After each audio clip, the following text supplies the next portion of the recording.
নবী করিম সাল্লাল্লাহু আলাইহি সাল্লাম বলেছেন, কোন মুসলমানের জীবনে যদি কোনো মুসিবত আসে, কোনো বিপদ আসে, কোনো সমস্যা আসে, সঙ্গে সঙ্গে সে যদি ইন্না লিল্লাহি ওয়া ইন্না ইলাইহি রাজিউন পড়ে এবং আরেকটা দোয়া পড়ে, আল্লাহুম্মা জুরনি ফি মুসিবাতি ওয়াখলুফ লি খায়রাম মিনহা, আল্লাহ আমার যে বিপদ হয়েছে এই বিপদের বিপরীতে এর বিনিময়ে আপনি আমাকে সওয়াব দিয়েন, বিনিময় দিয়েন, এবং বিপদে আমার যে ক্ষতি হলো আপনি এর চাইতে ভালো কিছু দিয়ে আমাকে পোষায় দিয়েন।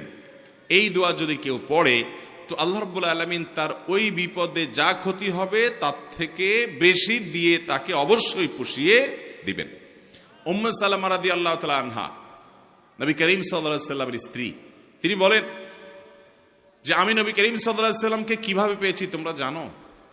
অদ্ভুত ঘটনা, শিক্ষা নেওয়ার মতো একটা ঘটনা। তিনি বলেছেন যে আমার স্বামী আবু সালামা যখন মারা গেলেন আমি খুব বেশি ব্যথিত হলাম, মর্মাহত হলাম যে একজন ভালো সঙ্গী হারালাম, স্বামীকে হারালাম। তো আল্লাহর কাছে আমি কেঁদে কেটে নবী সাল্লাল্লাহু আলাইহি সাল্লামের সেখানে এই দোয়াটা পড়েছি, আল্লাহুম্মা জুরনি ফি মুসিবাতি, আল্লাহ আমার মুসিবত এবং বিপদে আপনি আমাকে বিনিময় দিয়েন, বিপদ যে হলো এর বিনিময় আপনি আমাকে দিয়েন, ওয়াখলুফ লি খায়রাম মিনহা, এবং এই বিপদে আমার যা ক্ষতি হলো, আমি যে হারালাম স্বামীকে, তার চাইতে বেটার কিছু আমাকে দিয়েন। আমি দোয়া আল্লাহর কাছে করে গেছি সব সময়। আল্লাহ তাআলা আবু সালামা আমার স্বামীর মৃত্যুর পর অকল্পনীয়ভাবে, অভাবনীয়ভাবে আমাকে মুহাম্মদুর রাসূলুল্লাহ সাল্লাল্লাহু আলাইহি ওয়াসাল্লাম স্ত্রী বানিয়ে দিয়েছে। আবু সালামাকে হারিয়ে তার চাইতে বেটারটা পাইছেন না, পান নাই? মুহতারাম হাজরিন, অতএব যেই কোনো বিপদে ইমানদারের ইমান যত মজবুত হবে সে তত বেশি হাসতে পারবে যে আলহামদুলিল্লাহ আমার রব আমাকে যে অবস্থা রেখে খুশি, আমি অবস্থার উপরে খুশি, এবং বিপদ যতই আসবে আমি সেটাকে ওয়েলকাম করব, বেসবর হব না, ধৈর্যহীন হব না। আমাদের সংসারগুলোতে আজ যে অশান্তি, আমাদের সমাজে যে আজ বিশৃঙ্খলা, অশান্তি, এর মূল যদি কয়েকটা কারণ বের করা হয়, অন্যতম প্রধান কারণ হবে বেসবর, ধৈর্যহীনতা, সবরহীনতা। ঘরে ঘরে সংসারগুলো টিকছে না, ভেঙে খান খান হয়ে যাচ্ছে, প্রতি মুহূর্তে মুহূর্তে বিবাহ বিচ্ছেদের ঘটনা ঘটছে। অন্যতম কারণ ধৈর্য সহ্য নাই, ছেলেরও ধৈর্য নাই, মেয়েরও ধৈর্য নেই, কিছু হলেই সব হটমেজাজি হয়ে যায়, সবাই কাট্টি দেওয়া শুরু করে। কাট্টি বুঝেন তো? আপনাদের এলাকায় কি বলে? দোস্ত দোস্ত একটু অভিমান হলে, রাগারাগি হলে বলে না তোর সাথে কাট্টি, এই যে তোর সাথে আর কথা নাই। স্বামী স্ত্রীর মধ্যে আজকাল এই অবস্থা, প্রতিটি ঘরে ঘরে অশান্তির মূল কারণই হলো সবরহীনতা, যে ধৈর্য জিনিসটা আজ আমাদের কাছ থেকে নাই। এটাকে আমরা ইবাদত মনে করি না। একটা জটিলতা হলো আমালুল কুলুব বা অন্তরের আমলগুলোকে আমরা একেবারে কেয়ার করি না, অথচ অন্তরের আমলগুলোর গুরুত্ব অনেক বেশি। আমরা বাহ্যিক আমলকে গুরুত্ব দেই, নামাজ পড়া বাহ্যিক আমল, সিয়াম পালন করা বাহ্যিক আমল, যাকাত দেওয়া বাহ্যিক আমল, তেলাওয়াত করা বাহ্যিক আমল, এগুলো বাহ্যিক অঙ্গ প্রত্যঙ্গ দিয়ে, চোখ মুখ হাত পা এগুলো দিয়ে করতে হয়। কিছু আমল আছে যে আমলগুলো অন্তরের ভেতরে লালন করতে হয়, এগুলো দেখা যায় না, এর ভিতরে সবর অন্যতম। এই আমলটা যদি কেউ করতে পারে, ভেতরে যদি ধৈর্যটা আনতে পারে, এটা নিজের সঙ্গে নিজে সংগ্রাম করে করতে হয়, এর জন্য লড়াই করতে হয়, এর জন্য সমালোচনা করতে হয়, নিজের হিসাব মিলাতে হয় যে আমি মানুষটা কতটা ধৈর্যশীল, কতটা ধৈর্যহীন, আমি কতটা হটমেজাজি হই, বউয়ের সাথে কয়বার আমি বদমেজাজি দেখাই। বউ হিসাবে তিনি চিন্তা করবেন স্বামীর সাথে কয়বার তিনি বদমেজাজি করেন, প্রতিদিনের হিসাব মিলাবেন, এরপর তিনি নিজের যোগ বিয়োগ করে নিজেকে সংশোধনের চেষ্টা করবেন। আমরা চেষ্টা করবো তো ইনশাআল্লাহ। আল্লাহ রাব্বুল আলামিন আপনাকে, আমাকে, আমাদের সবাইকে সবরকারী মানুষদের কাতারে শামিল হওয়ার তৌফিক দান করুন।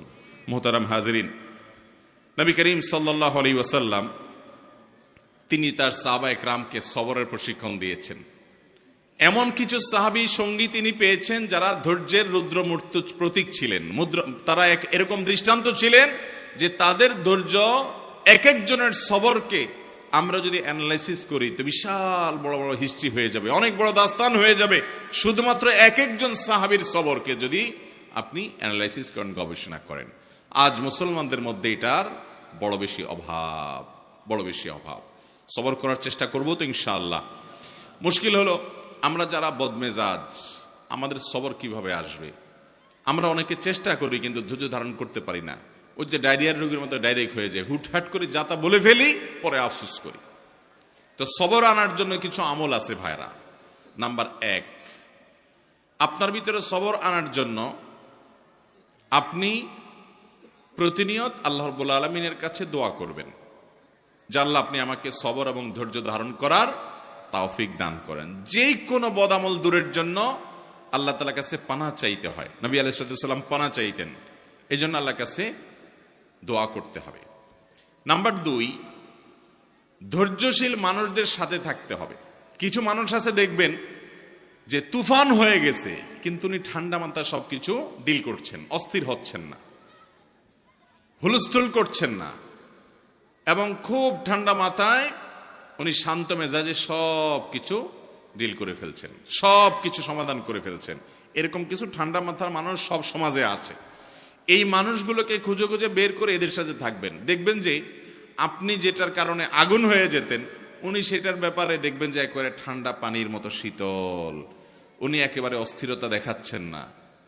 এরকম মানুষগুলোর সোহবত এবং সান্নিধ্য আপনাকে সবরকারী হতে সহায়তা করবে। এটা সব দিকেই পাবেন। কিছু না কিছু মানুষ পাবেন যে তারা খুব বেশি সবর করতে পারে, তাদের মধ্যে আত্মনিয়ন্ত্রণ ক্ষমতা অনেক বেশি। তাদের সান্নিধ্যে যত বেশি থাকবেন তত বেশি আপনার মধ্যে এই সবর করার মানসিকতা আসবে ইনশাআল্লাহ। নাম্বার 3, যদি কখনো আপনার রাগ দেখানোর মতো পরিস্থিতি তৈরি হয়, আপনি নিজেকে বলবেন ঠিক আছে রাগ দেখাবা তুমি, কিন্তু এখন না, একটু পরে, একটু পরে। যদি কিছু সময় ক্ষেপণ করতে পারেন, এরপরে যদি রাগ করেনও, সেই রাগটা হবে ব্যালেন্সেড রাগ, সেটাতে বেসবরির কোনো কিছু থাকবে না, একেবারে সেটা দেখবেন যে ভারসাম্যর সাথে আপনি একেবারে রাগ করতে পারবেন, যে রাগে ক্ষতিকর কিছু হবে না। আর যদি যখন হট মেজাজ হলো না এখনই আমি এটা দেখে ছাড়বো, তাহলে শেষ, আপনি আর সামনে আগাইতে পারবেন না। যত বদমেজাজি মানুষ আছে এরা দেখবেন যে তৎক্ষণাৎ কিছু একটা করে ফেলতে চায়। যদি তারা সবর করে নিজেকে আটকে রাখতে পারে যে ঠিক আছে করব, আর একটু পরে, একদিন পরে করেন, দেখবেন রাগ অটোমেটিক অর্ধেকে নেমে গেছে। কথা কি বুঝাতে পারছি? নাম্বার 4, সবর নিজের ভিতরে আনার জন্য বদমেজাজ এবং রাগ নিয়ন্ত্রণের যে আমলগুলো আছে সেগুলো করবেন। সে আমলগুলো কি কি? নাম্বার 1, আউযু বিল্লাহি মিনাশ শাইতানির রাজিম বেশি বেশি করে পাঠ করা। কোরআন কারীম আল্লাহ বলেছেন ইম্মা ইয়ানজাগান্নাকা মিনাশ শাইতানি নাজগুন ফাস্তাইয বিল্লাহি মিনাশ শাইতানির রাজিম। শয়তান যদি তোমাদেরকে খোঁচা দেয়, এই যে মানুষকে রাগায়, বদমেজাজ করে, আখিরাত ধ্বংস করে, দুনিয়া ধ্বংস করে, এজন্য শয়তান যদি তোমাকে খোঁচায় যদি বদমেজাজ বানায় বা ক্ষতিগ্রস্ত করতে চায়, তাহলে আউযু বিল্লাহি মিনাশ শাইতানির রাজিম বলবে। এটা আল্লাহর নির্দেশনা। এজন্য শয়তান থেকে পানাহ চাইতে হয় বদমেজাজ হলে, রাগ হলে। এক ব্যক্তি নবী করিম সাল্লাল্লাহু আলাইহি সাল্লামের সময় রাগ হচ্ছিলেন, খুব রাগান্বিত, ক্রোধান্ধ হয়ে গেছে, রাগে অগ্নিশর্মা হয়ে গেছে।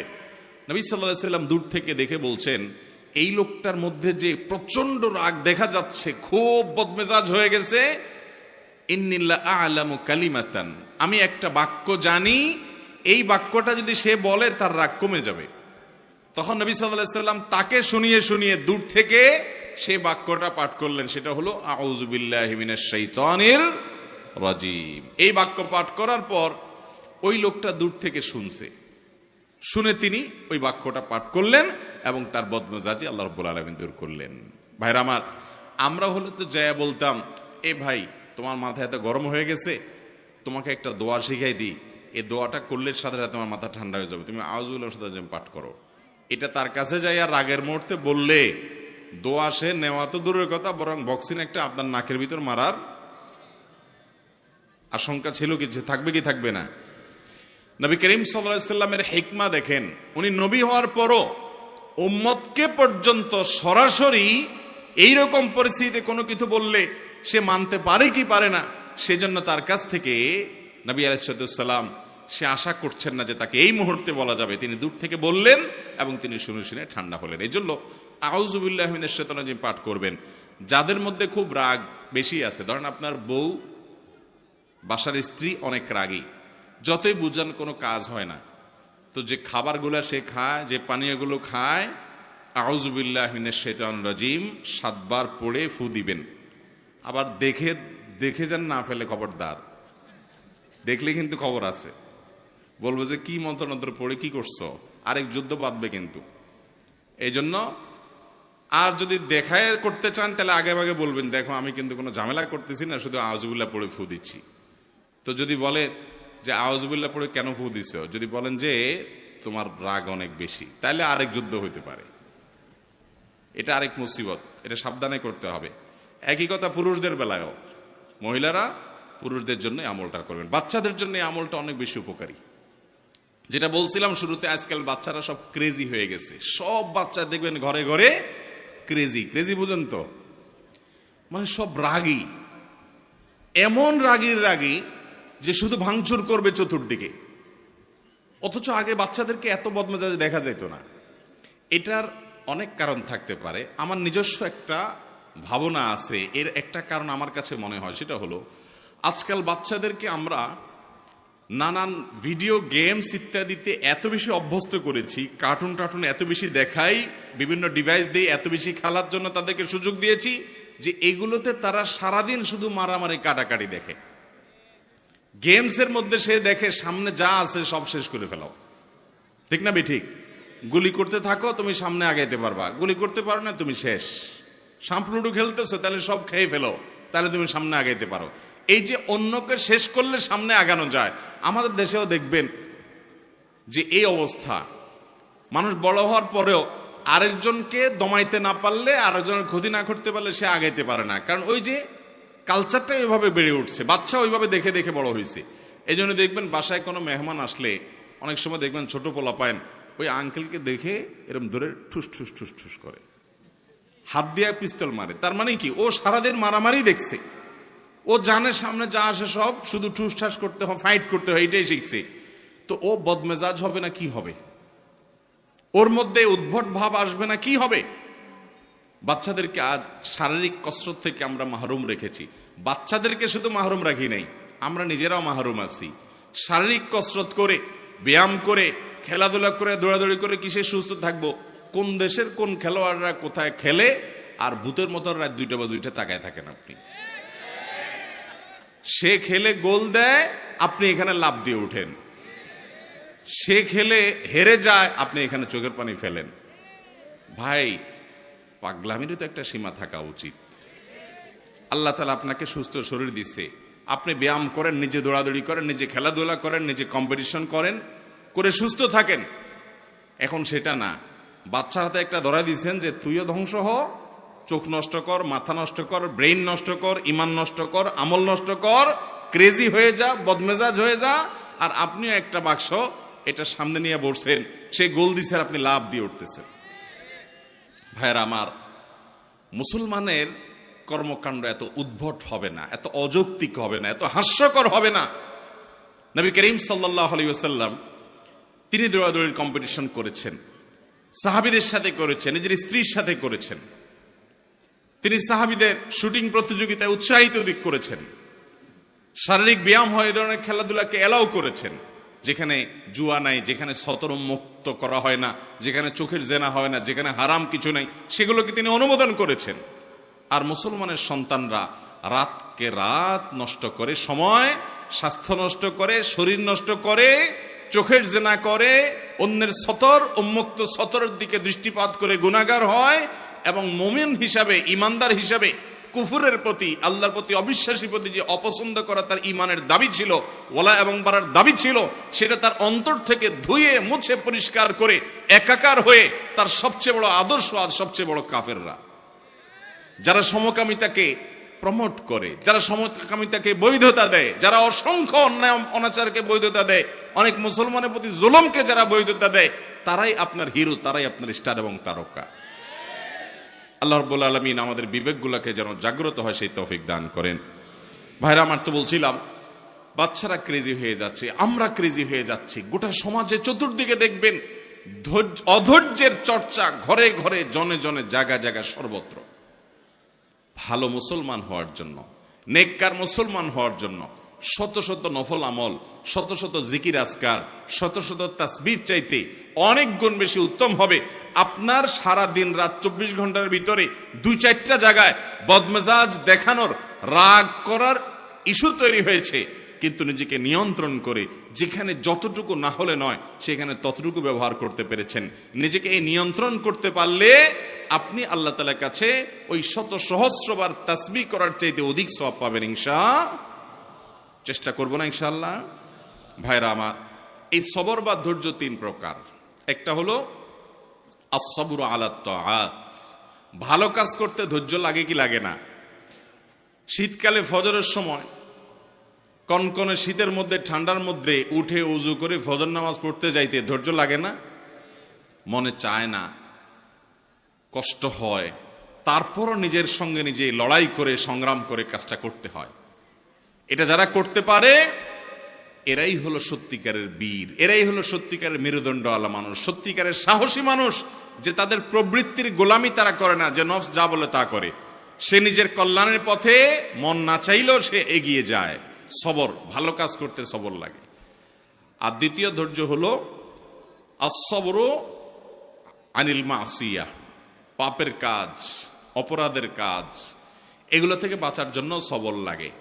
আপনার চোখের এরিয়াতে অনলাইনে, অফলাইনে, ফেসবুকে, বাহিরে বিভিন্নভাবে সুন্দরী নারী চলে আসছে, অশ্লীল কোনো দৃশ্য চলে আসছে। আপনার ভেতর থেকে প্রবৃত্তি বলছে দেখে নে, তাড়াতাড়ি দেখে নে, মিস হয়ে যাবে, চলে যাবে, তাড়াতাড়ি দেখ। মন থেকে আপনাকে উস্কে দেয়। আপনি তখন যদি নিজেকে আটকে রাখতে পারেন, নিয়ন্ত্রণ করতে পারেন, সবার মানি হলো হাবসুন নফস, নিজেকে নিয়ন্ত্রণ করা, যে না আমি দেখবো না, আমার আল্লাহ নিষেধ করেছেন হারাম। এটা যদি করতে পারেন তাহলে সেক্ষেত্রে এটা হলো গুনাহ থেকে সবর করা। এটা করতে পারলে একটা জয়ীফ হাদিস দ্বারা প্রমাণিত, একটা জয়ীফ হাদিসে বর্ণিত হয়েছে, করার সুযোগ তৈরি হয়। আর সে যদি নিজেকে নিয়ন্ত্রণ করতে পারে তাহলে আল্লাহ রাব্বুল আলামিন তাকে ঈমানের স্বাদ তৎক্ষণাৎ অনুভব করার তৌফিক দান করেন। আপনি খেয়াল করেন, কোন সুন্দরী নারী বা অশ্লীল কোন দৃশ্য যেটা দেখা আপনার জন্য হারাম, যেটা আপনার মনকে অস্থির করে দিবে, যেটা আপনার মনের জেনার দিকে নিয়ে যাবে, যেটা আপনাকে অন্যান্য জেনার দিকে নিয়ে যাবে, সেটা দেখা আল্লাহ তাআলা হারাম করেছেন। ওই জিনিসটা যদি আপনি দেখেন, দেখলে সাথে সাথে একটু নগদ স্বাদ পাবেন, মজা পাবেন, ঠিক আছে, কিন্তু পরক্ষণে অস্থির হয়ে যাবেন। এটা হলো অনেকটা চুলকানির মতো, চুলকাইতে অনেক মজা পাবেন কিন্তু চুলকানির পরে জ্বলবে, ঠিক না ভাই? ঠিক। দেখার পর যখন চোখের আড়াল হয়ে যাবে এরপর আপনি অস্থির হয়ে যাবেন, হায় হায় কই গেল, কারণ তো দাঁড়ায় থাকবে না আপনার জন্য। আর যদি আপনি না দেখেন, কষ্ট করে নিজেকে নিয়ন্ত্রণ করেন, সবর করতে পারেন যে আমি দেখব না, তাহলে এর ফলশ্রুতিতে কিছুক্ষণ পরে, প্রথমে একটু কষ্ট হবে, কিছুক্ষণ পরে আপনার ভিতরে এক ধরনের স্বাদ, এক ধরনের তৃপ্তি অনুভব হবে যে আমি আল্লাহ তাআলার আদেশ রক্ষা করতে পেরেছি, আমি নিজেকে নিয়ন্ত্রণ করতে পেরেছি, আমার মেরুদণ্ড আছে, আমি ডায়রিয়ার রোগী না, ডাইরেক্ট হয়ে যাই নাই, নিজেকে কন্ট্রোল করতে পারছি। যাদের কন্ট্রোলিং পাওয়ার নেই, যেখানে সেখানে কাইত হয়ে যায়, যেখানে সেখানে যা তা মনে চায় সেটা করে ফেলে, তারা হলো বেসবর। একজন ইমানদার তিনি যখন গুনাহ থেকে বাঁচার জন্য এরকম চেষ্টা করেন, কসরত করেন এবং জিতে যান, তো এই ব্যক্তি হলেন প্রকৃত সবরকারী। আল্লাহ তাআলা আমাদেরকে প্রকৃত সবরকারী হওয়ার তৌফিক দান করুন। তাহলে সবর 3 প্রকার। একটা হলো ভালো কাজ করতে গেলে মনে চায় না, কষ্ট হয়, তারপরও ভালো কাজ করা, এটা এক প্রকারের সবর। মন্দ কাজ বা খারাপ কাজ করতে মনে চায়, যথেষ্ট কারণ আছে, তারপরও মন্দ কাজ করে না, ধৈর্য ধারণ করে, এটা হলো দ্বিতীয় প্রকার। আর তৃতীয় প্রকার সবর হলো আস-সাবরু ইনদাল মুসিবাহ বা ইনদাল মাসায়েব, বিপদ আপদের সময় অধৈর্য না হয়ে আল্লাহ রাব্বুল আলামিন যে বিপদ আমাকে দিয়েছেন এর মধ্যে কল্যাণ আছে, এই বিশ্বাস এবং ইয়াকিন রেখে কোনো কল্যাণ না হোক, সওয়াব তো অবশ্যই পাবো। নবী করিম সাল্লাল্লাহু আলাইহি সাল্লাম বলেছেন, আজাবান লি আমরিল মুমিন ইন আমরাহু কুল্লাহু খায়র। ঈমানদারের বিষয়টা দেখে আমার কাছে বড় অদ্ভুত লাগে, আমি আশ্চর্য হই, বড় পিকুলিয়ার ঈমানদারের পুরো জীবনটা, তার জন্য শুধু কল্যাণই কল্যাণ, হাতির মতো মরলেও লাখ, বাঁচলেও লাখ, ঈমানদারের জীবনে ক্ষতি বলতে কিছুই নেই। কারণ ইন আসাবাহু খায়রুন, ঈমানদারের জীবনে যদি ভালো কিছু অর্জন হয় তখন সে শাকারা, আল্লাহ শুকর আদায় করে। তাহলে ভালো জিনিস পাইলো, কোন গুড নিউজ সে পেল, আবার আল্লাহর শুকর আদায় করে সওয়াবও সে অর্জন করলো। ওয়াইন আসাবাহু শাররুন, আর ঈমানদারের জীবনে যদি কোনো বিপদ হয়, ক্ষতি হয়, সবারা, সে সেই ক্ষতিতে সবর করে, হাসি মুখে মেনে নেয় আল্লাহর ফয়সালাকে। ফাকানা খায়রাল্লাহ, তখন তার বিপদে যে ক্ষতি হলো সবর করার মাধ্যমে এর চাইতে বেশি তার আমল নামা আল্লাহ তাআলা সওয়াব দিয়ে তাকে পুষিয়ে দেন, এবং এই ক্ষতি যেটা হয়েছে আল্লাহ তাআলা পরবর্তীতে এটাকে আরো অনেক বেশি কিছু দিয়ে তাকে পুষিয়ে দেন। তাহলে ইমানদারের জীবনে হারাবার মতো কোনো কিছুই নাই। তার জীবনে ছোট বড় যে কোনো সমস্যা নিজেকে নিয়ন্ত্রণ করার চেষ্টা করে। আমরা সবর করার চেষ্টা করব তো ইনশাআল্লাহ। আজ থেকে আসুন তাহলে আমরা একটু সংকল্প করি, শপথ করি যে আগামীকাল থেকে সকাল থেকে রাত পর্যন্ত আমরা শোয়ার আগে একটু হিসেব মেলাবো। মুশকিল শোয়ার আগে তো আমাদের টাইম নেই, কারণ মোবাইলে মোনাজাত ধরতে ধরতে আমাদের ঘুমাইতে হয়, ঠিক না ভাই? ঠিক। দুই হাতে মোনাজাত ধরে এত লম্বা মোনাজাত যে ঘুমের চোটে মুখের উপরে মোবাইল পড়ার আগ পর্যন্ত ঘুমায় না। এহতেসাব, নিজের হিসাব নিজে মিলানো। আমি তো জান্নাতের পথযাত্রী ভাই, কোন জায়গায় দাঁড়িয়ে আছি? আমি যে জায়গায় দাঁড়িয়ে আছি এই পথের মাথায় কি জাহান্নাম আছে না জান্নাত আছে, হিসাব মিলানোর সময় নেই। অবসর সময়গুলো আজ এই মোবাইল ফোন নিয়ে গেছে, ফেসবুক নিয়ে গেছে, ইউটিউব নিয়ে গেছে। এক্ষেত্রে আমরা ডাইরেক্ট হয়ে গেছি ওই যে ডায়রিয়া রোগীর মতো, স্ক্রল করতেছে আঙ্গুল দিয়ে, কত দূর যাচ্ছে, মাইলকে মাইল স্ক্রল করে যাচ্ছে। যদি সূক্ষ্ম কোনো যন্ত্রপাতি দিয়ে চেক করা যেত তাহলে এই আঙ্গুলটার মাথা দেখতেন যে অনেক ক্ষয় হয়ে গেছে। এত পরিমাণ ঘুরছে মোবাইলের উপরে যে মাথা কি হয়ে গেছে, ক্ষয় হয়ে গেছে। কি দেখছে ভাই? এই যে আপনি টানতেছেন, মনে হচ্ছে কিছু হারাইছে, যাচ্ছে তো যাচ্ছে, যাচ্ছে তো যাচ্ছে। ভাইরা আমার, এরকম লাগামহীন হয়ে যাওয়া, নিয়ন্ত্রণ হয়ে যাওয়া, এটাও সবরের খেলাফ। নিজেকে নিয়ন্ত্রণ করতে হয়। এই জন্য রাতে শোয়ার আগে হিসাব মিলাবো যে আজকের দিনে আমি কয়জনের সাথে রাগ দেখাইছি। আপনাকে শয়তান কিন্তু বুঝাবে না তুমি তো অন্যায় রাগ করো নাই, তুমি ন্যায়সঙ্গত ভাবে রাগ করছো, ঠিক আছে। রাগ করাটা দোষের না। আল্লাহ এই জন্য বলেছেন ওয়াল কাযিমিনাল গায়যা ওয়াল আফিনা আনিন নাস আল্লাহু ইউহিব্বুল মুহসিনিন। যারা নিজেদের রাগকে সংবরণ করতে পারে এবং যারা মানুষকে ক্ষমা করতে জানে, এবং আল্লাহ রাব্বুল আলামিন ভালোবাসেন যারা মানুষের প্রতি অনুগ্রহ করে। হটমেজাজি হয়ে কাউকে সাইজ করে দিলেন আর বললেন হ্যাঁ আমি অন্যায়ের বিরুদ্ধে তো প্রতিবাদ করছি, দরকার আছে অন্যায়ের বিরুদ্ধে প্রতিবাদ, অন্যায় বিরুদ্ধে বাধা দেওয়ার দরকার আছে, কিন্তু নিজের আখলাক নষ্ট করে না, নিজের আখলাক ঠিক রেখে পরিমাপ করে। এই জন্য আল্লাহ তাআলা বলেছেন ওয়াল কাযিমিন আল গায়জ। আল্লাহ বলেন নাই ওয়াল আদিমিন আল গায়জ, যাদের মধ্যে রাগ নাই তাদের প্রশংসা আল্লাহ করেন নাই। যাদের মধ্যে রাগ আছে কিন্তু এটা নিয়ন্ত্রণ করে, যেখানে যতটুকু ডোজ দেওয়া দরকার ততটুকু দেয়, এই মানুষগুলো আল্লাহ তাআলার কাছে প্রিয় পাত্র হয়। কোন এক সালাফ, আল্লাহর কোন এক নেককার বান্দা, তার একজন অধীনস্থ কাজের লোক একই ভুল বারবার করে, তো উনি ধমক দিয়েছেন, দিয়ে বলেছেন তোমাকে কতবার বলবো আর বলো, আর তোমার মাফ নাই। তখন সে লোকটা বলল আল্লাহর কাছে কিয়ামতের দিন আপনি একই অপরাধ বারবার করার কারণে কতবার ক্ষমার আশা করেন, আমাকে ততবার করলেই হবে। ভাইরা আমার, আজ শয়তান আমাদেরকে নানা ভুল বুঝিয়ে বেসবর করছে। সবর করার চেষ্টা করব তো ইনশাআল্লাহ। তো যেটা বলছিলাম যে দিন শেষে হিসাব করবেন যে আজকের দিনে মোট কয়টা বেসবরি হয়েছে, নোট নিবেন, কোথাও লিখে রাখবেন। পরের দিন চ্যালেঞ্জ নেবেন যে না আজকে যেন আমার এই সংখ্যাটা কোনোভাবে স্পর্শ না হয়েছে, কম যেন হয়। এইভাবে যদি আপনি চেষ্টা করতে থাকেন, একসময় দেখবেন অনেক কঠিন কঠিন সময় আল্লাহ তাআলা আপনাকে মাথা ঠান্ডা রেখে কাজ করার তৌফিক দিয়েছেন। দুনিয়াতেও উন্নতি করতে পারবেন, আখিরাতেও পারবেন। আর বেসবর হবেন, জায়গায় জায়গায় বেইজ্জত হবেন, দুনিয়ার বেইজ্জতিও নিশ্চিত, আখিরাতের বেইজ্জতিও নিশ্চিত। অতএব আখলাক যেটা কিয়ামতের ময়দানে সবচেয়ে ওজনী আমল হবে, আখলাক যেটার কারণে জান্নাতের সর্বোচ্চ শিখরে যেতে পারবেন, আখলাক সুন্দর করার কারণে আল্লাহর প্রিয় পাত্র হতে পারবেন, এই আখলাকটার ব্যাপারে আমরা খেয়াল করি না, অন্যান্য আমলের দিকে আমরা খেয়াল করি। এই জন্য সবরের বিষয়ে কিছু কথা বললাম। আল্লাহ তাআলা আমাকে, আমার মধ্যে যে খুব একটা সবর আছে তা নয়, এই কথাগুলো বলার উদ্দেশ্য আল্লাহ যেন আমাকেও সবরকারী বানান, আপনাদেরকেও বানান, আমরা সবাই যেন সবরকারী হতে পারি। আর সে আজিমের মালিক আমাদেরকে সবাইকে যেন ধৈর্যশীলদের কাতারে শামিল করেন, সেই দোয়া করছি। আল্লাহ তাআলা আমাদের সবাইকে তৌফিক দান করুন। জাযাকুমুল্লাহু খায়রা ওয়া আখিরু দাওয়ানা আলহামদুলিল্লাহি রাব্বিল আলামিন।